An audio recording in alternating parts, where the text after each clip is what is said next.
শেষ পরিসরে আমরা একটি কথায় সবক নেব।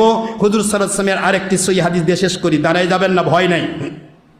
হুজুর বললেন অতি শীঘ্রই সায়াতি, কষ্ট হচ্ছে আপনাদের, সায়াতি অতি শীঘ্রই আসবে কওমুন, এমন একটি দল, এমন এক গোষ্ঠী, ইয়াসুব্বুনাহুম, সাহাবায়ে কেরামের দোষচর্চা করবে, সাহাবায়ে কেরামকে গালমন্দ করবে। নাউজুবিল্লাহ পড়বেন না? ওয়ায়ান্তাকিসুনাহুম, এবং তাদেরকে নাকেস বলবে, তাদেরকে বেদাতি বলবে, তাদেরকে ফাসেক বলবে, সাহাবায়ে কেরামের সমালোচনা করবে। হুজুর বলেন এমন দল যদি তোমাদের সামনে দেখা হয়, আলা ফালা, দেখেন আল্লাহর হাবিবের ভাষা, আলা সাবধান, ফালা তুজালিসুহু, তোমরা তাদের সাথে একই বৈঠকে বসো না। ফালা তুআকিলুহুম, তাদের সাথে একসাথে বসে খেও না।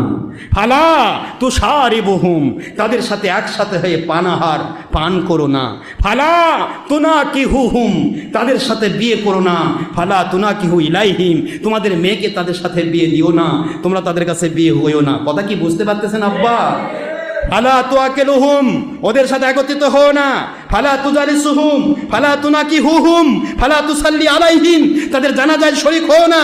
ফালা তুসাল্লি মাহুম, তাদের পিছনে নামাজ পড়ো না। এ গল্প ডক্টর আশরাফ সিদ্দিকীর নয়, আখেরি নবী। সুবহানাল্লাহ বলবেন না জুড়ে? হুজুর সাল্লাল্লাহু আলাইহি ওয়াসাল্লাম লাস্টে বললেন কারণ কি, কেন হবে না? তারা হচ্ছেন আল্লাহর লানতগ্রস্ত, অভিসম্পাদগ্রস্ত। এরা কখনো নিজেরা উপকৃত হবে না, অন্যকে উপকার করাবে না, কারণ তারা হবে মিথ্যাবাদী। মিথ্যাবাদীর কাজ কি?